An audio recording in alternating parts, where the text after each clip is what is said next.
大家问千万字，大家要和大家做伙来捌一日。有一句话讲，人掠厝拆，鸡仔鸟走甲无半只。有时阵咱穿衫裤也是裙，若是讲动作一个伤过大，恐惊到会离线多，用针线天天的就好势。今仔日要甲大家小解这一日，咱同齐来看到，这就是李读乐意李第八条。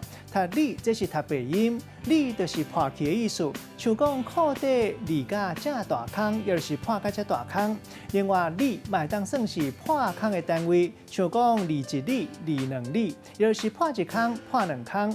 另外，还有一个音读做掠，第四条，意思甲物件拆开，像讲裂开，会当讲是裂开；也有拆破面，嘛会当讲是裂破面。这个文音读做裂，带大家做伙来小解这两个词。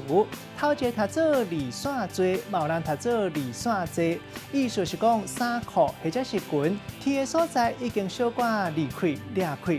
第二个词读做离西西，会当比如说这个空棚真大，一般咱常常讲到笑甲喙啊离西西。咱用一句话来举例，甲这两个词夹做伙。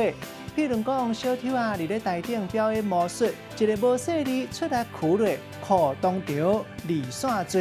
观众大家看一个笑甲喙啊离西西，无意外节目颠倒有更较好的笑开效果。